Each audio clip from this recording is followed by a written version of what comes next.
Chancellor Dr. Thabo Mbeki, Principal and Vice Chancellor of our beloved university, Professor Pulen Lenkabula, family and friends of Professor Yolanda Botha, our inaugurant, Unisens, good afternoon. My name is Ramohwai Mahano and I am the Acting Vice Principal, Teaching, Learning, Community Engagement and Student Support.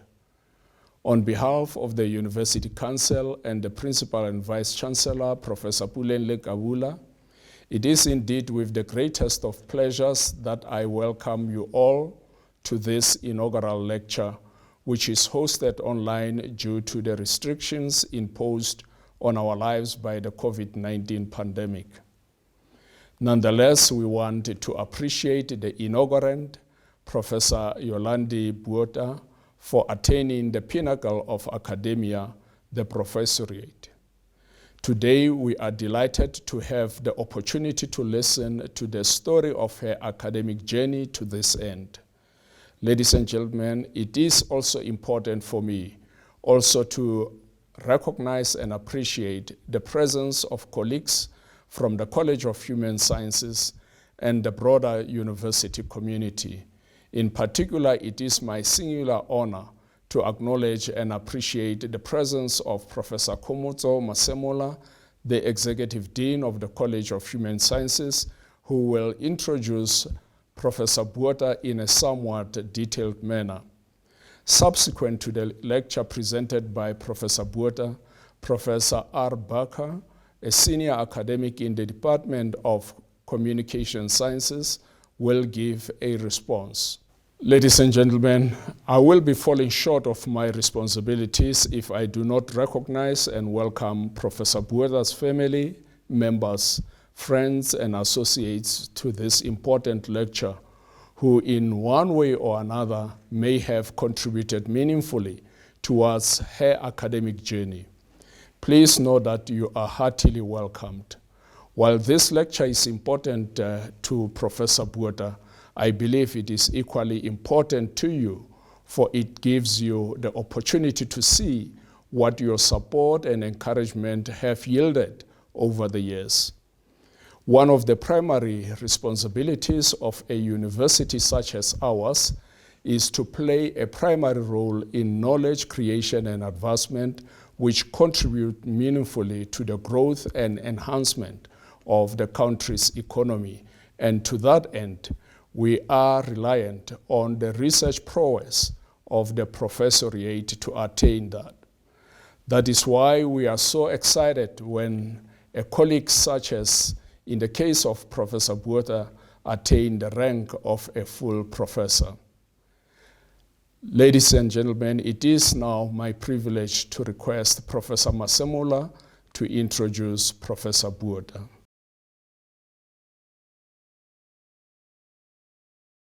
Good evening, and auspicious evening indeed, when there is an inauguration of one of our own who's plied their labor to achieve the zenith of the academic career.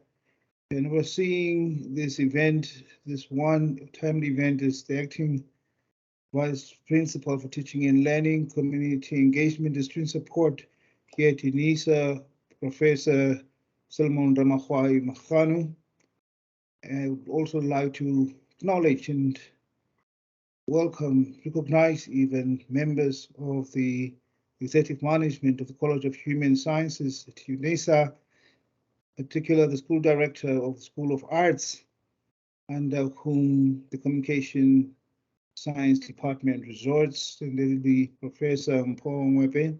I'd like to also welcome the special guests that are in attendance, the family of Professor Yolanda Botha, who have been the pillar in the career pathway that has culminated in this event of the award of the full professorship and her induction into the rank of the professoriate at UNISA. I'm particularly grateful that this event is happening online and also face-to-face, And I know that in the audience, there are very special people that I must needs acknowledge besides the members of staff of the College of Human Sciences, staff who have been in support, and also academics and students. But I must acknowledge Professor Charlie, the COD of Department of Communication Science, and the colleagues that are there in the department. And I'm sure that there is Professor Meintjes and Professor Struve, also from the University of Johannesburg, that might needs be recognized. Professor Hanekom, also from the Department of Communication Science. I single them out because these have been very important signposts in the making of a full Professor Botha. And this very important event, of course, records an important milestone for the family of Professor Botha, an extraordinary scholar by any standard of measure, with whom we're very, very proud to associate ourselves as the College of Human Sciences. But to make this extraordinary academic and researcher who's even NRF rated, we actually need as a community to know what lies at the bedrock of her support, what drives her as a prima mobile. To get the complete picture of this academic of needs, we must go to her CV. I'm proud as the Executive Dean of the College of Human Sciences to share with you that Professor Botha is the daughter of Johan and Erika Swart and has two siblings, Lizelle and Karin. She is married to Werner Botha and has one child, Hein. She matriculated in 2001 at Will School, Florida, with 4 distinctions, after which she pursued her tertiary education at the former Rand Afrikaans University, now the University of Johannesburg. She completed her BA Marketing Communication degree in 2004 and started her working career immediately thereafter as marketing consultant at Stanley. Professor Botha decided back then to further her studies in 2006 and completed a BA honors degree in corporate communication, for which she received a recognition of exceptional achievement for the best honors student in 2006. After the completion of her honors degree, Prof. Botha started a career in public relations, specializing in the financial services industry. She fulfilled the role as public relations consultant and manager at Dynamic Wealth, where she also completed her RPE Introduction to the Financial Markets and Rules and Regulations certifications from the South African Institute of Financial Markets, as well as the Prince Project Management certification. She later joined F&B Smart Solutions as media liaison manager in the corporate communications division. During this time, she also completed a master's in communication at UNISA in the year 2010, focusing on crisis communication in the banking sector. After 6 years working in the communication industry, she decided to pursue an academic career in a accepted position at UNISA as lecturer in 2011.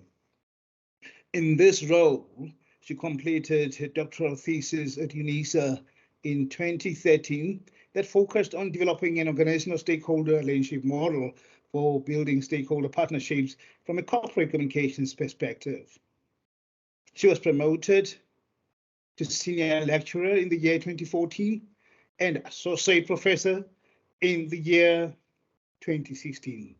Prof. Botha was finally promoted to full professor in the year 2021. Needless to say, another feather in the cap, as I had muted in the very introduction of Professor Botha, is that she is a Y2 NRF-rated researcher for a period spanning the year 2018 to the year 2023. And she's also an NRF Research Incentive Grant holder by that very fact. She has published 16 articles in both local and international communication and management accredited journals and conference proceedings, and has presented several papers at conferences both locally and abroad. She has also published 3 book chapters. Her areas of specialization include strategic communication, stakeholder relations, stakeholder inclusivity, and stakeholder engagement. Professor Botha has received a Track Chair Award for the World Academy of Researchers, Educators, and Scholars in Business, Social Sciences, Humanities, and Education Conference in association with the Academy of World Finance, Banking, Management, and IT Conference in the year 2013. And the Track Chair Awards for the Annual Academy of World Business, Marketing, and Management Development Conferences in the following years, 2014, 2016, and 2018, respectively. Over and above that, she further received a certificate for outstanding research and presentation at the International Conference for Academic Disciplines at the Universitat Autónoma de Barcelona in Spain, 2014. In the year 2018, Prof. Botha received a certificate over and above this of Best Paper Commendation for a paper titled From Monologue to Dialogue, Key Considerations for an Approach to Multiple Stakeholder Engagement, presented at the AWB MND conference in Athens, Greece. Professor Botha is part of an international research project owned by Arizona State University in Phoenix, United States, to explore the status of business communication qualifications and its pragmatic relevance.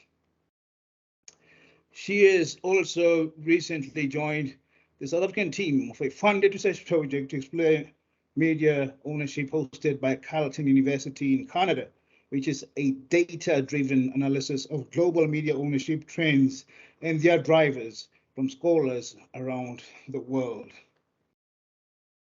As academic in the Department of Communication Science at UNISA, Professor Yolandi Botha has acted as module coordinator and team member for various pre-graduate and postgraduate modules and supervises honors, masters, and doctoral students in organizational communication, and is currently actively involved in the recirculation process of the BA Communications degree.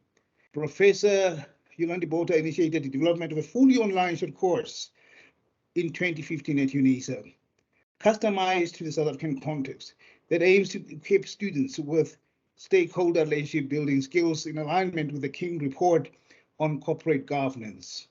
Professor Botha is also a co-chair of a UNISA research community engagement project aimed at providing selected non-profit organizations with guidance on communication and financial strategy planning. This project also aims as a secondary objective to place honor students at various NPOs to complete internships. Professor Botha has fulfilled various committee roles in the Department of Communication Science, which includes section head for organizational communication, community engagement chair, research chair for both the research and innovation and higher degrees portfolios, and tuition chair. She has acted as external moderator and critical reviewer for various pre- and postgraduate modules and external examiner of both master's and doctoral studies at Northwest University, University of Pretoria, University of Johannesburg, Monash University, IIE, and VUT.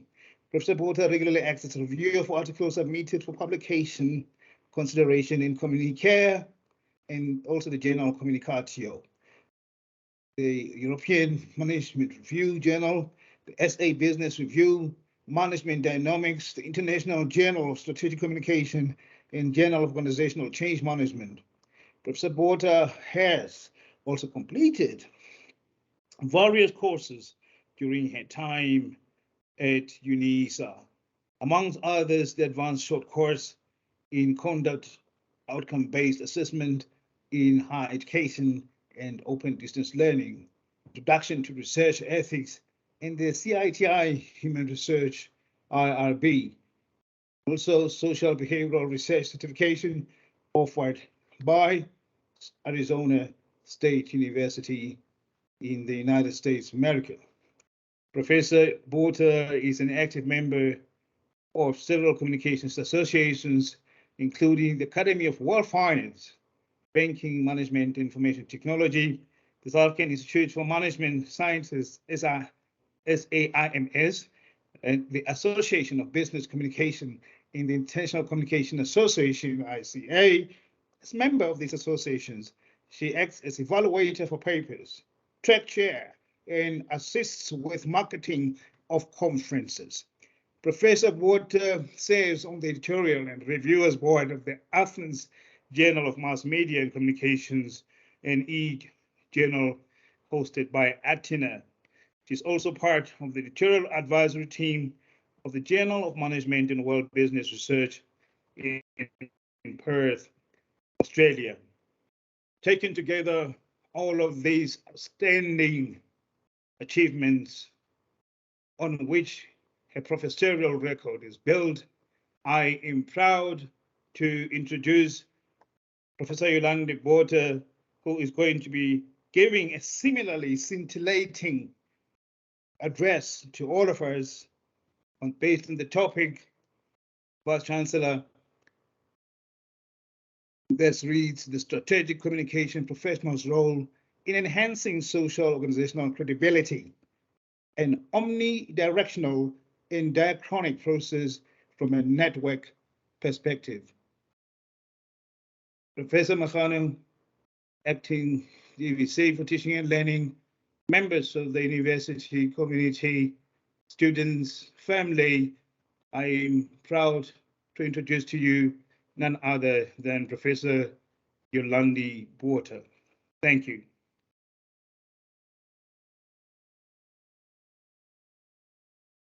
Professor Magano, Acting Principal and VC, VP Teaching and Learning, Community Engagement and Student Support. Professor Masemola, Executive Dean, College of Human Sciences. Professor Charlie, COD of the Department of Communication Science. Colleagues of the Department of Communication Science, College of Human Sciences, broader UNISA community, and other institutions. My husband, family, friends, and associates, distinguished guests, ladies and gentlemen. Welcome to this inaugural lecture. Please accept my heartfelt appreciation to each attendee for setting the time aside to listen to this virtual event, which marks my formal acceptance to full professorship.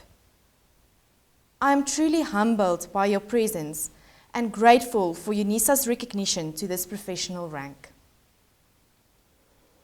I am delighted to give you an account of my stewardship up until this moment. My career as academic and researcher has been dynamic, most of the time rewarding, but definitely not easy. I often had to make hard choices and sacrifices. I hope you can share in my excitement in this once-in-a-lifetime occasion. While it's not possible to thank each individual who made a contribution to my career, I would like to acknowledge the following individuals who played a significant role in my development as a person, academic, and researcher. My parents, thank you for always being in my corner, believing in me, supporting me, guiding me, and most of all, walking the path with me. I have been blessed with the best. My husband, thank you for your unconditional love, support, encouragement, and advice, and for being my soundboard. To Professors Cornay Maintjies and Ilse Struwig of the University of Johannesburg, thank you for laying the foundation in both my pre- and postgraduate studies and equipping me with the necessary skills to pursue a career in practice and later in academia. To Professor Rachel Barker, my mentor, my supervisor, confidant and critic, as well as respondent of tonight's lecture. Thank you for your guidance and the time and effort that you have invested in my academic career. I am forever in your debt. Thank you to the colleagues of the Department of Communication Science for your support. I want to say a special thank you to Professor Charmaine du Plessis, Drs. Hanna Komman-Swart, as well as Professor Mutsanani. Thank you for always having an open door and supporting my endeavours. Lastly, Professor Ngwepe, Director of the School of Arts. Thank you for your words of wisdom, especially in the development of my short learning program and our conversations about the King Report. On that note of appreciation, I would like to start tonight's lecture with some reflections on strategic communication in the 21st century as contextualization. I have always had an avid interest in strategic communication and have explored various focus areas under this realm over the years, including crisis communication, stakeholder relationship building, stakeholder inclusivity, stakeholder engagement, and change-orientated communication. Strategic communication is defined as deliberate and purposive communication that involves planned messages and thoughtful, organized responses. Not all communication is, however, strategic. It is, as highlighted by this definition, deliberate and purposive. It involves various messages to reach an outcome, target to specific stakeholders, and includes various media and modes of communication. Strategic communication is also enacted in the public sphere, which implies that it deals with societal concerns and is subject to public input, scrutiny, and support. Strategic communication is multidisciplinary in nature, as it extends ideas and issues that are grounded in various communication disciplines, such as advertising, public relations, integrated marketing communication, journalism, and organizational communication. These disciplines were, however, developed in the 20th century in line with modernistic thinking and driven by normative theories such as Grünig's excellence theory. As a result, strategic communication was practiced as a management-orientated function that requires careful planning, execution, and evaluation. From this view, it serves as a means to influence, coordinate, and control through functionalist, linear models of communication interaction. Dramatic changes in media technology, among others, have created a new way of thinking about how organizations should interact with their stakeholders. These changes have transformed the way society perceives and utilizes the media and subsequently changed the landscape of strategic communication. In essence, the foundational communication disciplines of strategic communication now function in a postmodern environment characterized by more holistic approaches in managing organizational phenomena and increasingly fragmented audiences and platforms. The contemporary organizational context is multi-voiced, which makes strategic communication inherently polyphonic, as a variety of opinions in support or in contrast to organizational statements emerge in the public sphere. Emergent and pragmatic approaches, inclusive of stakeholder interests, and a renewed emphasis on the constitutive role of communication in generating strategy have now become prevalent. To explain a constitutive role of communication, brief reference should be made to the transmission model of communication. This basic model of communication underlines linearity and indicates a circular flow of messages from the sender and the receiver and back. The sender encodes and the receiver decodes the message. This was particularly applicable to interpersonal communication situations and the introduction of mass communication in the early 20th century. The invention of the internet allowed for immediate feedback and changed the power dynamics of the transmission model. The sender can no longer control the message, and the receiver is no longer a mere powerless decoder of the message. This changed the focus of the communication landscape to determine what happens to communication in the communication process and how meaning is shaped and co-created. This discredits the linearity of the transmission model and brings the constitutive model of communication that is focused on change, action and understanding between diverse entities to the forefront. To reflect on the concept of strategy, a constitutive model of communication enables emergent strategy, which is an unplanned approach that allows for stakeholder participation and input in devising the strategic communication plan.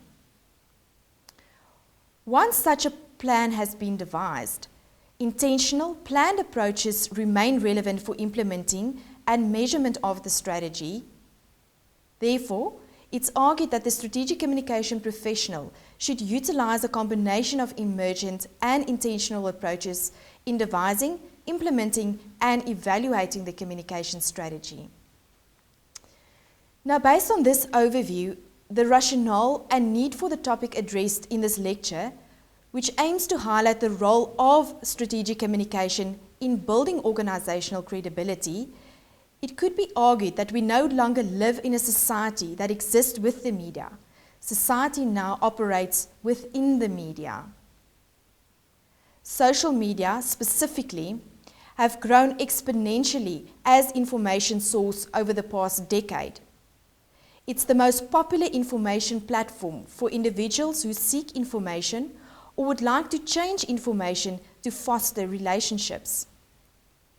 The popularity of this platform could further be ascribed to the fact that it's cost-effective, user-friendly, accessible, and adaptable. According to the South African Social Media Landscape Report for 2021, there are 4.2 billion social media users globally, which is a growth of 490 million users since 2020. And accelerated usage over the past 2 years was also brought about by the COVID-19 pandemic. As stated by Microsoft CEO Satya Nadella, the pandemic boosted 2 years of digital transformation in only 2 months. It's fair to say that social media changed the way in which stakeholders interact with organizations and brands. It provides stakeholders with more control, which could either be valuable or detrimental to the organization. Stakeholders can add value to the organization by acting as brand ambassadors, advocating the organization brand by means of vlogs, tweets, and online reviews. It allows continuous information sharing, idea generation, and the creation of new meaning. On the contrary, when a brand or organization loses clout, stakeholders can also use social media to damage the organization's reputation. Another area of consideration is that information on social media suffers from a lack of professional gatekeepers to monitor the content, which has caused information credibility on social media to become a burning issue for consumers of information. Moreover, social media messages are concise, which makes the credibility assessment of these messages more problematic. As social media users expect greater levels of transparency, interaction, and dialogue from organizations, the way in which individuals assess a source's credibility on social media has become a pertinent area of inquiry, which requires exploration. Furthermore, it's argued that the impact of credibility on organizations must still be fully understood. Credibility in the social media context, specifically source credibility, message credibility, and credibility associated with social media as communication medium, has been extensively researched. The rationale for specifically exploring the role of strategic communication in building social organizational credibility is that it has become more difficult for organizations to compete for attention and loyalty from stakeholders, which now, more than ever, necessitates communication professionals to reach fragmented audiences across several platforms. As such, this lecture will provide an exploration of various source credibility elements derived from different studies and a network perspective to strategic communication, which departs from a conventional dyadic, thereby organization stakeholder perspective in the field.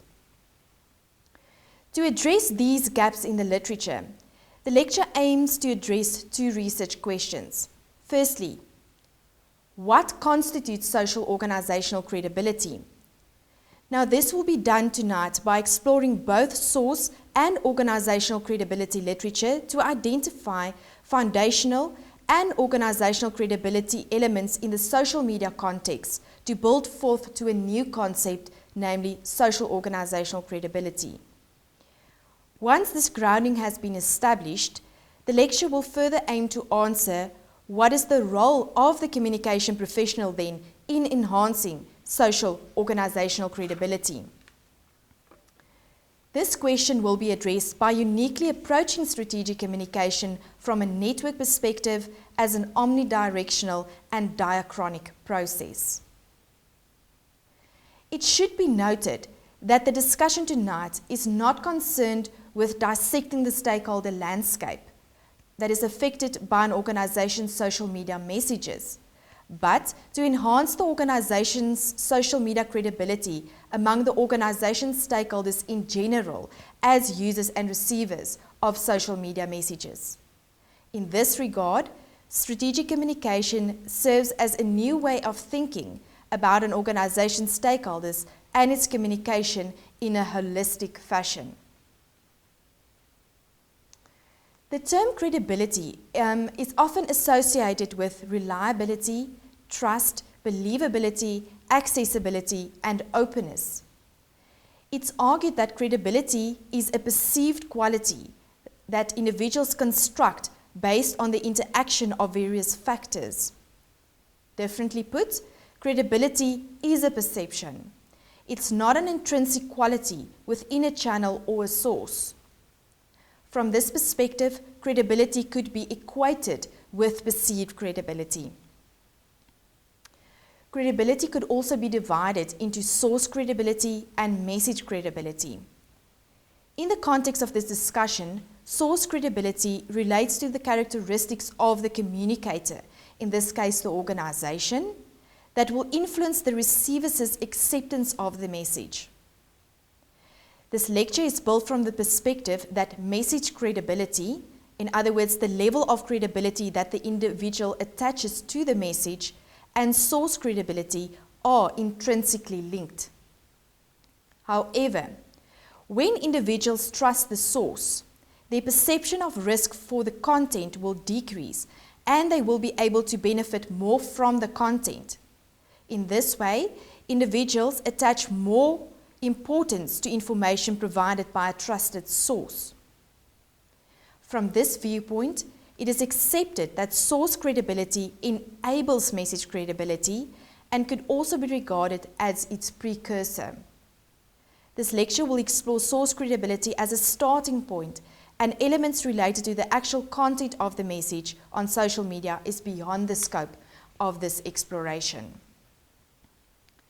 When looking at the concept of source credibility, the term source refers to where the information comes from. Source credibility is often paralleled with attributes of the communicator, such as expertise, trustworthiness, attractiveness, and power. Similarly, some authors define source credibility as the extent to which an information source is perceived to be believable, competent, and trustworthy by the information recipients. Source credibility is also seen as the degree of expertness of a source as perceived by an information user. In the context of tonight's discussion, source credibility will constitute the qualities that an information source should have to be regarded as reliable by the information users. Organizational credibility, as an example of source credibility, will be the focus of this lecture. Organizational credibility is the extent to which consumers feel that the firm has the knowledge or ability to fulfill its claims and whether the firm can be trusted to tell the truth or not. Organizational credibility is also linked to the concept of reliability of an organization. It is also often related to organizational reputation. Some even argue that credibility is derived from reputation. This is, however, not necessarily accurate. Organizational reputation is how the public perceives the overall performance of the organization over time. In contrast, organizational credibility focuses on whether the organization is perceived as a credible source of information. It could therefore be inferred that organizational reputation focuses on all the organization's activities, while organizational credibility focuses specifically on the communication of the organization. This lecture explores the concept of organizational credibility in the social media context. Hence, for the remainder of this discussion, the concept social organizational credibility will be used to refer to the extent to which social media users perceive the organization as a reliable source of information on social media. In determining what constitutes social organizational credibility, an exploration of existing source and organizational credibility studies are required. The most prominent work in the field of source credibility is probably the study conducted by Hovland, Janis, and Kelly in 1953, who concluded that a source's credibility depends on the level of trustworthiness and expertness perceived by the receiver of the message. Berlow, Lemmet, and Mertz in 1970 wanted to further expand research on trustworthiness and expertness and establish that receivers of a message use the credibility criteria of safety, which could be associated with trustworthiness, qualification, which is similar to expertise, and dynamism to evaluate the message source. Now, safety or trustworthiness then showcases honesty and believability and encapsulates the organization's concern for its stakeholders. Trustworthiness resonates with authenticity, thereby being true to what the organization stands for, as well as dependability and reliability. Qualification or expertise refers to the validity of the information provided and also touches on the knowledge and experience of the organization as the communicator. Dynamism, which can also be synonymized with energy, motivation, and attractiveness, relates to whether the information user perceives the organization as familiar, similar, or likable. Trustworthiness, qualification, and dynamism are accepted as foundational organizational credibility elements in the context of this discussion. On this basis of these foundational elements, organizational credibility studies conducted in the social media context have to be explored towards building to the concept of social organizational credibility. Now, before I reflect on these specific elements, it's worthy to state that social media consists of web-based internet networks where users can share information and communicate with other users in a collective manner. It should, however, be noted that the term social media does not refer to the technology itself, but the nature of the content and active roles associated with the production and the utilization thereof. Social media connects audiences in specific ways that allows direct communication and interaction to build collective intelligence. Several studies on organizational credibility elements have been conducted in the social media and organizational context. For example, Newell and Goldsmith specifically explored trustworthiness and expertise to identify a concise scale to measure corporate credibility.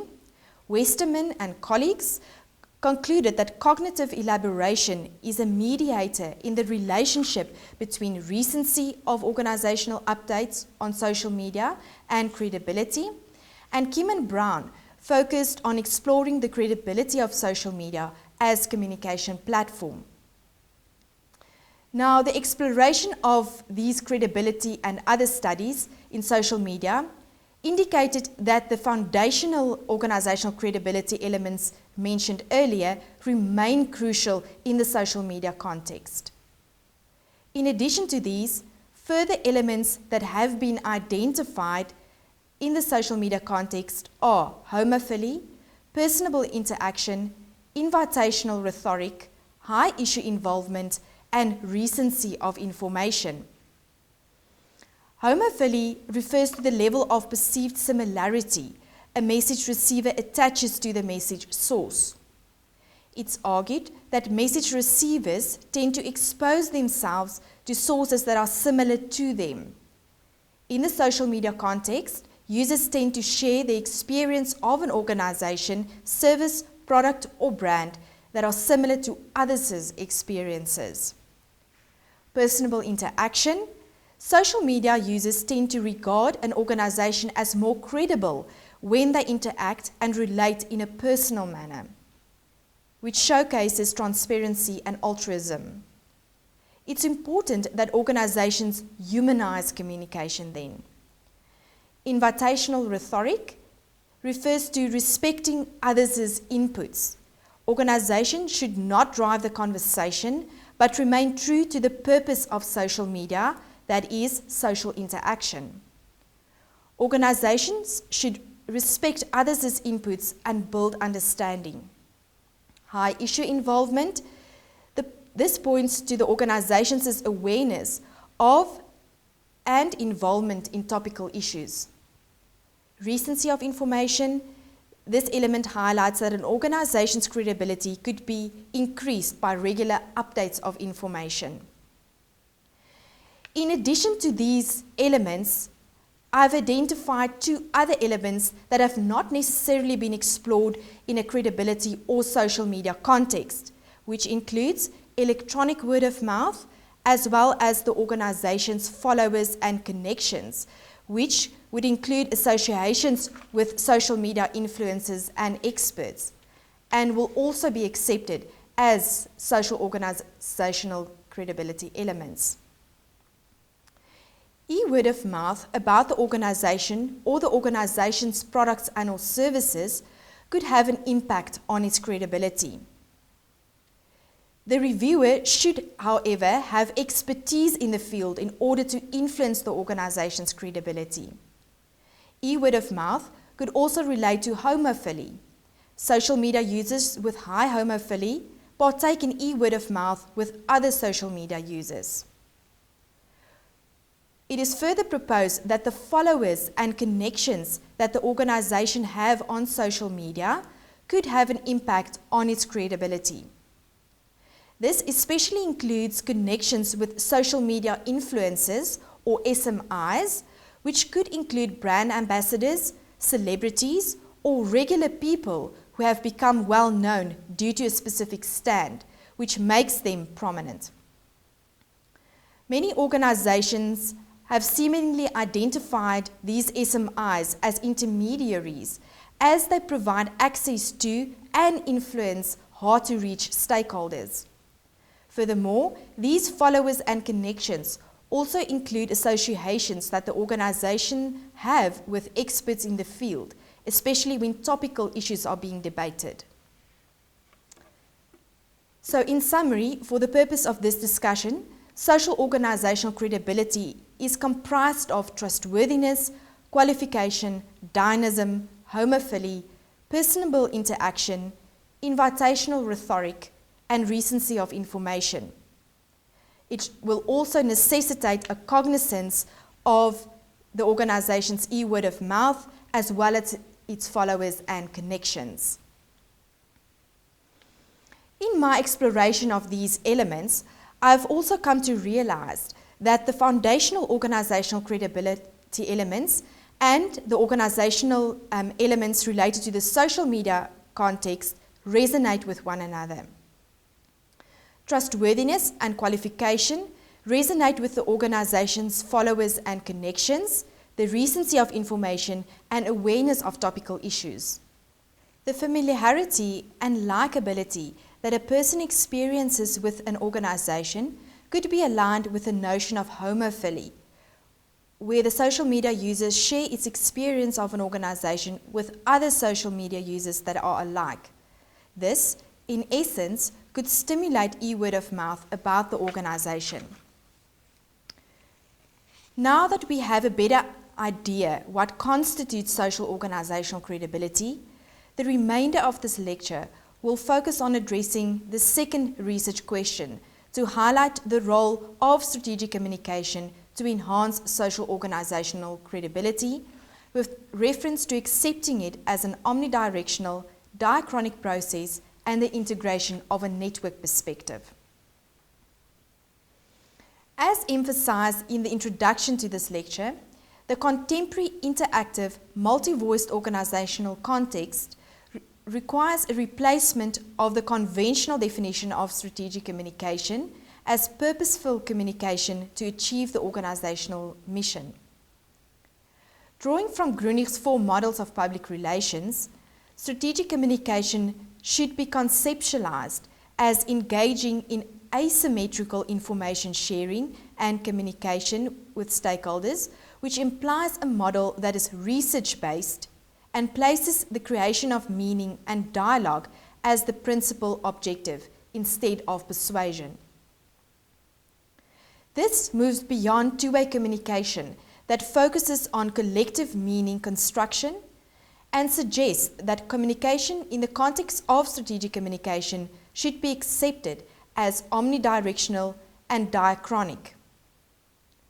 While two-way communication focuses on the interaction of the two parties that are engaged in conversations with one another, omnidirectional, diachronic communication focuses on the social acts of all those engaged in a relationship with the communicative process itself, and not so much focus on the relationship. In essence, communication is accepted as an ongoing, complex process of learning in which meanings develop over time. A network perspective to strategic communication is motivated by the digital evolution, new message contributors, and one-on-one message platforms, which could be viewed as a tectonic shift in the ways stakeholders and organizations connect to one another and share messages. A network perspective makes 3 assumptions from which these networks will originate. Firstly, there is a move away from the conventional dyadic, thereby organization-stakeholder relationship associated with strategic communication. A network consists of different relationship types, and stakeholders and organizations in the network are networked in predictable and unpredictable ways. Communication could alter network structures by creating, enhancing, or dissolving ties among actors in a network.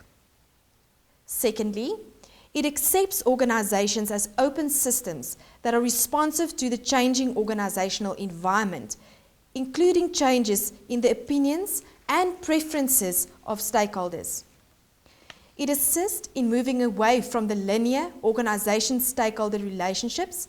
And lastly, strategic communication should aid in establishing stakeholder networks, which includes relationships with other organizations.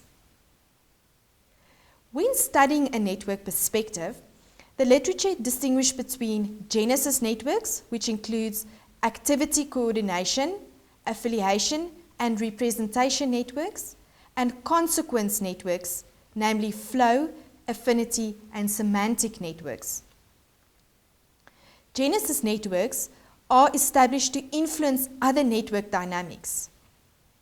Organizations usually integrate various network strategies to shape these networks and to affect consequence networks, which constitutes the desired outcomes of network strategies. In their study, O'Connor and Shumate made 6 propositions of network combinations or propositions with various empirical study sketches to showcase the relevance of strategic communication in various practical contexts. These propositions or combinations include flow and affiliation, flow and representational, flow and activity coordination, affinity and flow, affinity and affiliation, and semantic and representational. Now, all of these network propositions are applicable when exploring the function of strategic communication as a whole.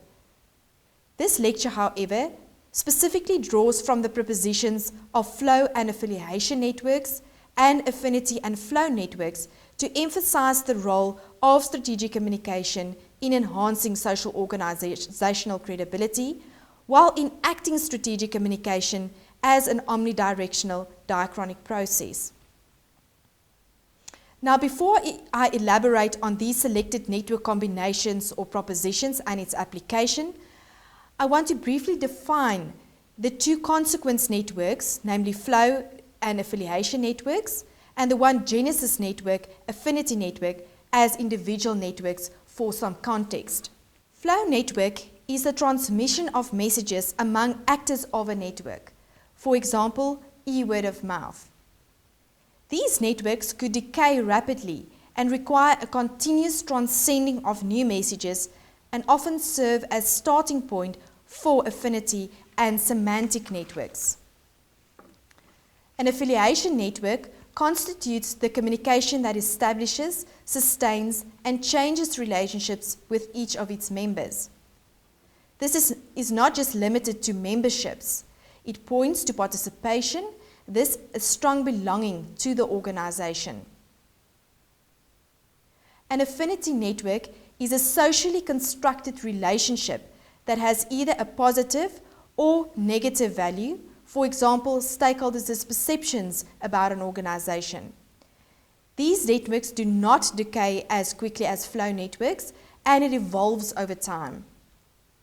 The ties could become more positive, negative, or even disappear completely. The two network propositions could be described as follows. Flow and affiliation network. This proposition encapsulates the idea of stakeholders as message creators and moves away from a dialogic perspective of communication between the organization and stakeholders, which relates to flow networks.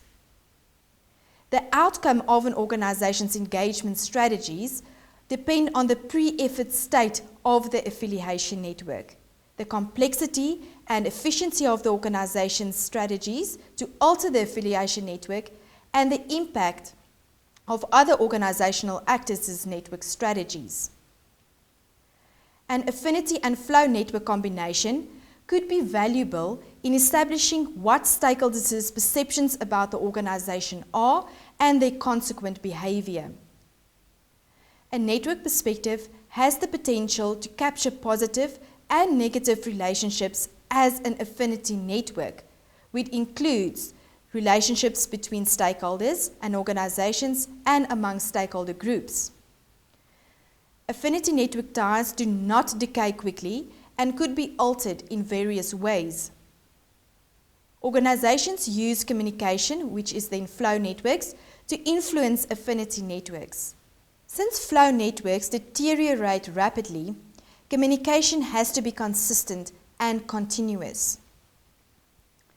To reflect on the application of these propositions to the topic of this lecture, it could be argued that the role of the communication professional in enhancing organizational credibility remains a research-based process. The flow and affiliation network proposition could assist the communication professional to track following relationships, which are affiliation networks, among key stakeholders and between stakeholders and organizations, and also identify SMIs or experts that the organization could associate with to partake in conversations on topical issues. Such an exploration is also important to track word of mouth, which is a flow network, about the organization to determine the degree of homophily that stakeholders attach to the organization.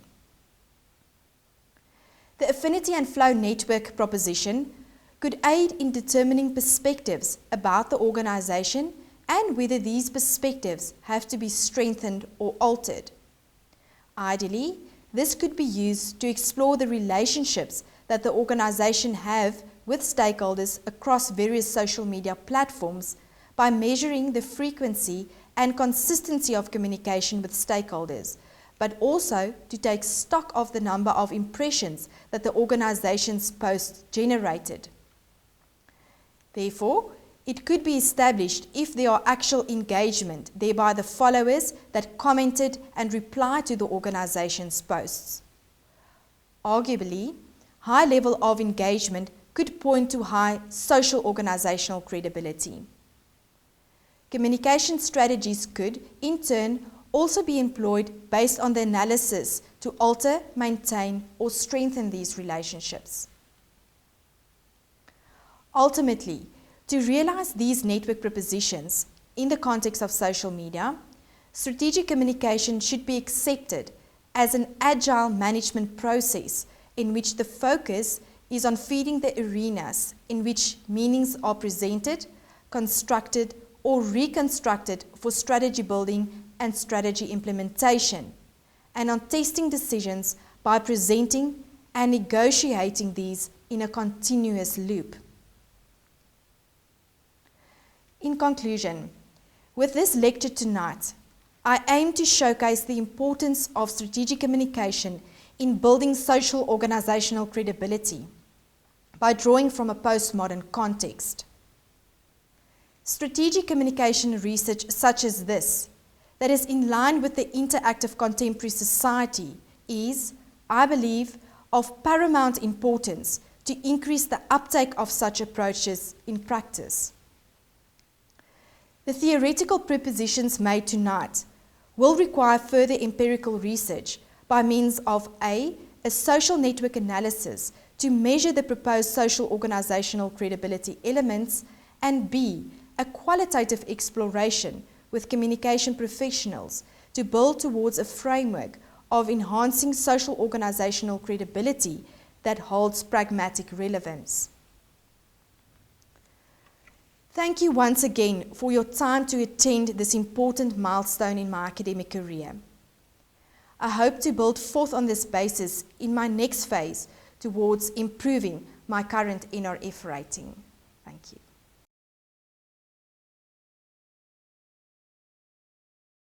Professors Magano, Masumole, and Chile, colleagues of the Department of Communication Science, College of Human Sciences, the broader UNISA community and other institutions, guests, ladies and gentlemen.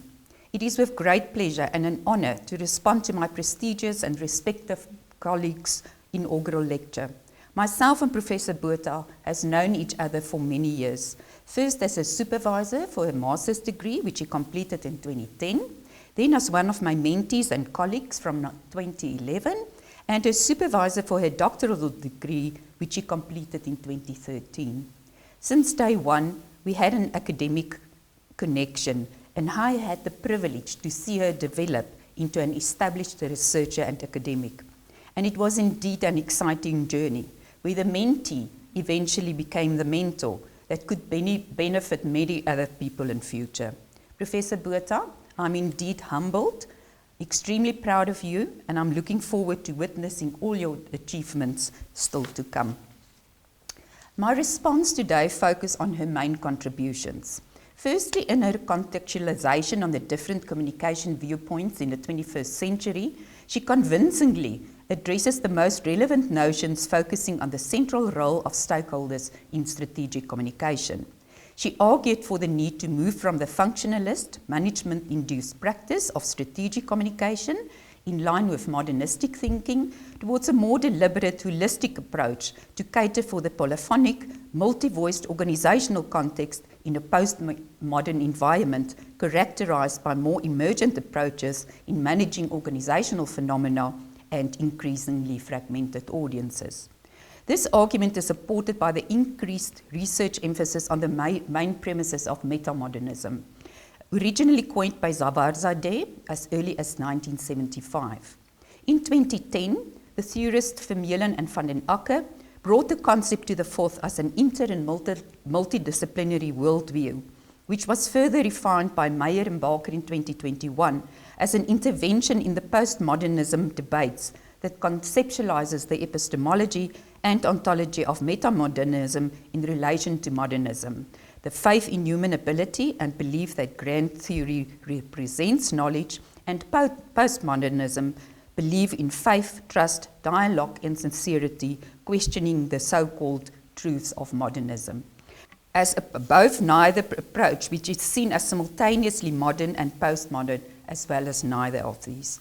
Meyer and Barker argued that a meta-modern approach with a constant ontological oscillation between both paradigms would provide the agility and flexibility needed to cope with the current reality, which is riddled with volatility, uncertainty, complexity, and ambiguity, the so-called VUCA world. Through metamodernism, the harsh reality of modernism and the seemingly unfocused perspective of postmodernism are softened into a milder worldview, a view comfortable with the simplicity of modernistic strategic communication theories in a complex postmodern environment. This is substantiated by Hassan, who reasoned in 1985 that humans are all a little Victorian, modern, and postmodern at once, and that strategic communication professionals do not have the luxury of practicing purely from a postmodern perspective. By following a metamodern framework, they can comply with modernistic management's desire for one way, one truth, while simultaneously dealing with the VUCA world. This is also linked to the notions of Roulet and Bologan that two sets of discursive activities, namely performing the conversation and setting the scene, are critical to the accomplishment of sense-making in strategic communication. These viewpoints are contextualized in Professor Botha's argument that a need exists that strategic communication professionals use both emergent and intentional strategies in devising, implementing, and evaluating communication strategy, but acknowledge that some modernistic elements are still prevalent. This aligns with the knowledge management paradigm popularized by Nunaka and Takayaki in the 80s, where explicit or tacit knowledge is communicated to other individuals. They theorize that communication is a strategic resource for organizations to improve performance, facilitate the detection of new market opportunities, and to build long-term stakeholder relationships to enhance social organizational credibility. Secondly, her emphasis on the concept credibility is notable. This concept can be traced back to the doctrines of philosophers like Plato 350 before Christ, who saw credibility engendered by the knowledge of truth that delineated the concept of credibility of the source. And Aristotle's writings between 384 to 322 before Christ, who divided it into three categories: ethos, the source's credibility; pathos, the emotional or motivational appeals; and logos, the logic used to support a claim which he believed have the capacity to influence the receiver of a message. Accordingly, the speaker's ethos is a rhetorical strategy employed by an orator whose purpose is to inspire trust in the audience. This supports arguments by Professor Botha that credibility refers to people believing who they trust, and that emotion and logic indicate a person's emotional connection and means of reasoning to convince one of a particular argument. Interestingly, Aristotle said that commonly credibility breaks into three general dimensions, namely competence, trustworthiness, and dynamism, all three dimensions still extremely relevant today. The last 60 years saw research on credibility moving to the organizational context, while credibility online only became an important topic since the mid-90s. Professor Botha's arguments on source credibility confirm that if the source is evaluated credible, then the message is perceived as credible. This supports the notion that it is a multidimensional construct that is in a perceptual state, where perceived source credibility rely on communication to reach an understanding on the claimed validity of utterances.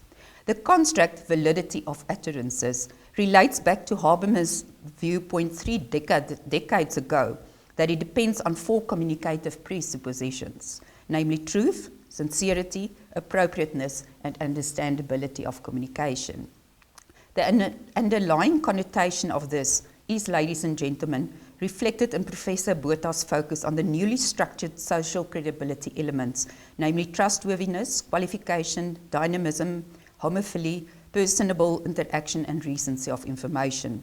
The interactivity on social media and the resultant empowerment of stakeholders to collaborate, co-create, and share knowledge requires strategic management to enhance knowledge seeking, knowledge contributing, and social interactivity. This can indeed reveal how the different actors' homophilic positions in a network and potential need for sources impact the likelihood of relationship formation with others in a network. A reference to e-word of mouth as a knowledge-sharing medium has been emphasized by many scholars. Professor Botha's focus on organizational followers directly relates to the viewpoint of Tannenbaum that it is attempts by an influencer to influence the behavior of a follower, the influencee, through communication towards a relational or functional goal. This emphasizes the need for strategic communication professionals to act as knowledge leaders, knowledge workers, and actors to strategically manage the creation, sharing, utilization, and application of knowledge to enhance perceived source credibility. Once again, this draws parallels with the knowledge management paradigm, which emphasizes that source credibility should focus on the extent to which an organization as the source of the message is perceived as trustworthy and reliable. In addition, the increased use of social media and organizational communication creates discrepancies between words and deeds that results in credibility or legitimacy gaps. Hence, the emphasis on the importance of the role of strategic communication professionals as gatekeepers will ensure that they do not suffer from cherry-picking behavior regarding the reported items and weak comparability by rendering them non-credible communication tools in the eyes of many stakeholders. Thirdly, and drawing from the insights on the work of Van Roele and Hallehan et al., and re-emphasized by authors like Young and Saffer, Professor Botha explained communication as an omnidirectional diachronic process of meaning construction, in which the focus is on the continuous development of meaning itself. This, ladies and gentlemen, is indeed a core concept because language and meaning are core tenets of strategic communication. This is illustrated by Mead's arguments in 1934 that language is the vehicle by means of which individuals ascribe meaning to interaction behavior and make sense of their own experiences. The area in Mead's work most significant to this study involves the collectivity of discourse and attempting to create shared meaning. Bloomer referred to this in 1986 as things that have two types of meaning, an intrinsic meaning and a meaning based on individuals' perception of that thing. Collective actions, on the other hand, refer to how individuals align their lines of action according to the interpretation of things they encounter with one another. The main premise of this theory is therefore that at the simplest level, human beings react towards things based on the meaning that is ascribed to things and is formed by defining activities of individuals through social interaction. The arguments posited by Professor Botha contribute to the viewpoints and support the notion that the organization is seen as a collective of intellectual resources implicating knowledge at various levels. She linked her viewpoints to the seminal work of Berlow, who explained that a communication process is not a sequence of events, one following the other, but a continuous and simultaneous interaction of a large number of variables that are moving, changing, and affecting each other. This again links to the ontological osculation of the metamodernism perspective which, according to Barker and Hanekom in 2022, transformed stakeholders from content readers to content publishers. Consequently, the shift from one-way and two-way communication models to an omnidirectional and diachronic viewpoint make business sense for meaning presentation, negotiation, construction, and reconstruction. Fourthly, her insights into the relevance of the network perspective does hold the potential to transform strategic communication. O'Connor and Shumate popularized the network perspective in 2018 as a lens for seeing how the connections among organizations, stakeholders, and content impact strategic communication professionals, but at the same time cautions that it should be realized that a network perspective is more than a theory or a method. It is an orientation to the social sciences. Professor Botha anecdotally embraced this network perspective and indicated how it offers an axiological value that sees beyond the immediate environment of organizations or stakeholders and looks at how strategic communication may affect the ecology of networks at community and society level. In other words, through this perspective, scholars and practitioners are challenged to consider that what types of networks are desirable and what kind of effects their communication practices may have on meso and macro level networks. Lastly, the inaugural lecture by Professor Botha is commendable at various levels, and the findings without a doubt provided a concrete basis for future studies to explore and theorize on the significance of the topic, varying from the popularity of different collective activities on social media and individual engagement with them. One challenge is to address individual collectives when faced with multiple ways to show personal support for collective causes. However, personal sources might motivate individuals to collective action by creating a sense of distributed trust arising from social organizational credibility. This is consistent with the bandwagon heuristic used in credibility evaluation, whereby people attribute higher credibility to sources that others like when it implies collective endorsement. Based on her scientific propositions as reflected in research questions 1 and 2, she showcased the relevance of the strategic communication professional in building social organizational credibility by means of a network perspective, specifically the network combinations of flow and affiliation and affinity and flow networks. She highlighted that strategic communication should move beyond the organization stakeholder dyadic towards an agile function, appreciative of diverse voices and inputs with a core focus on the constitutive role of communication, not on the relationship between communicative parties. In conclusion, the main contribution of this inaugural lecture is probably best described by the following quote from Ismagulova et al. In 2020, that source expertise, trustworthiness, and homophily significantly influence perceived e-word of mouth usefulness, credibility, and information adoption, which will advance our understanding of information processing in future. I thank you.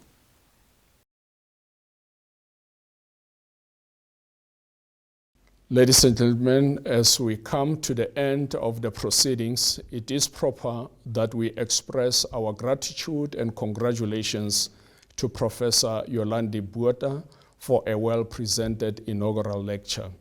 I personally found it to be informative and insightful in many respects. On behalf of the University Council and Senate, we welcome you, Professor Botha, to the rank of the professoriate and implore you to make meaningful use of the recognition and the privileges attached thereto.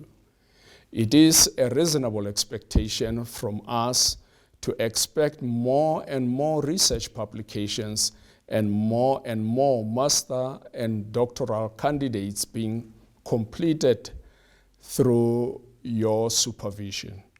Once more, congratulations.